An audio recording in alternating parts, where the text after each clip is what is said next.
What is up, everybody? Welcome back to the Crew 2, and well, the Road Samurai is now active here on the game because apparently Wednesday really does come up fast. What's kind of insane though is this is going to be the last summit until Season 8, so I really cannot wait to see what they're going to do with that one, guys. But obviously the Platinum reward is going to be the Evolution X Black Knight Edition, so if you guys didn't get this vehicle back in the day, I would definitely recommend going after this thing. And then in gold, we're going to have the legendary half set boosted for the power boats, which having Bucks and Pure on a power boat set is definitely going to be worth getting. So I would recommend going after that if you guys do want a different set for the power boats. But overall, I do think this summit is going to be pretty dang fun. And now moving over to the Road Samurai Summit here, starting off with the Escape. So for this, guys, it's actually going to be another powerboat one, which I really do find these to be pretty dang fun to do. But for this, I would recommend the 1414 Demon, and I also did actually go backwards on this one as well. So when you guys start off,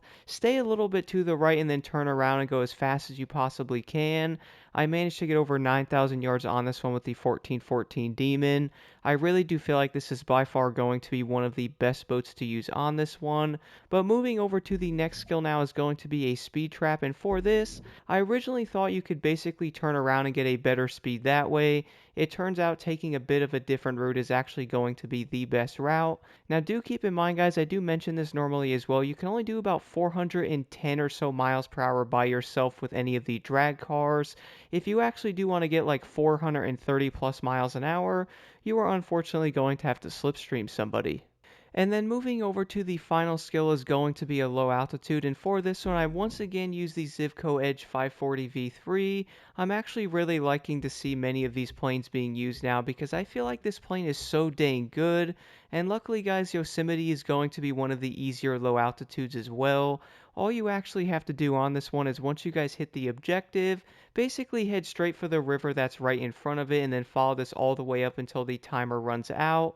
Do keep in mind there's going to be some low bridges on this one, so don't attempt to fly under them. You will definitely not want to do that because you'll end up smacking into it and then probably falling into the water. So I would go above it. I actually did this on most of them. It still got 43,000 points, so I really don't think it's going to matter if you're actually using a score breaker set.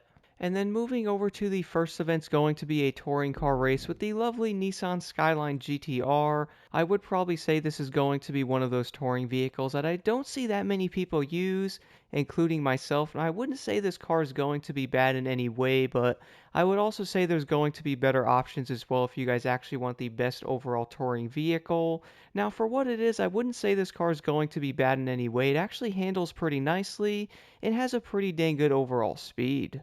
And then moving over to the next event's going to be the street race where you get to test out the Mitsubishi.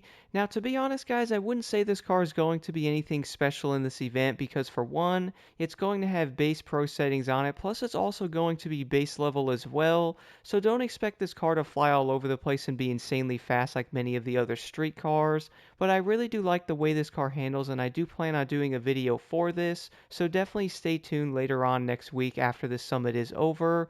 I would definitely say this car is going to be worth going after, especially if you guys did miss the Evolution back in the day. I actually think this is a pretty solid street car.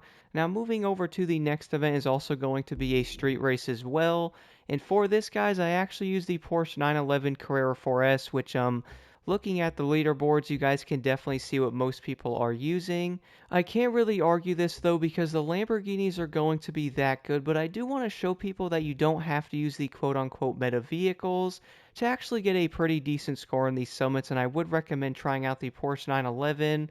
I really do consider this vehicle to be pretty underrated. But moving over to the next event is actually going to be one of the drift events in the game, which is pretty awesome. I actually chose to use the Ford Mustang GT Fastback, which is probably not going to be the best option compared to like the Pro Drift, but the Ford Mustang, guys, is going to be insanely fun to use. Do keep in mind, by the way, you don't actually have to get 700,000 points on this to get a high score.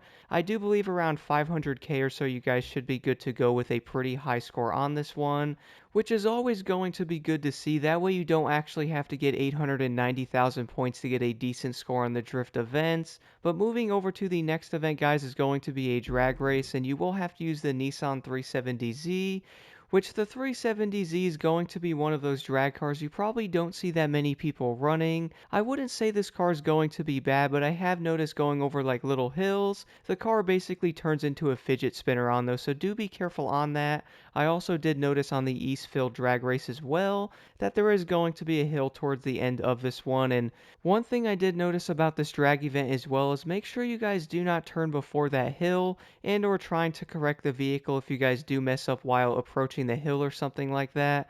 I did notice the car is going to lose its mind when you guys do that. But moving over to the last event, you will have to use the Mitsubishi Eclipse Star Edition on one of the hypercar events, which I have a feeling a lot of players are actually going to like this race.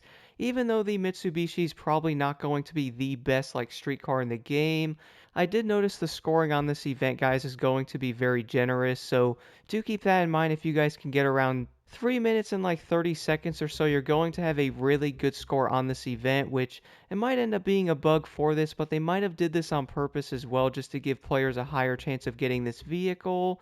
And I really do think the Star Edition is actually pretty awesome, but I definitely would not compare this vehicle to like some of the better street cars in the game with the way it does accelerate.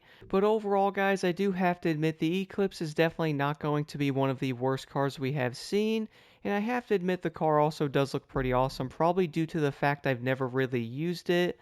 But that is basically going to do it for the Road Samurai Summit. I would say many players are definitely going to like this one, and my goodness, that evolution is definitely going to be worth going after, especially if you guys did not have a chance to get this thing. But let me know if you have any questions at all in the comments below. Let's jump right into this.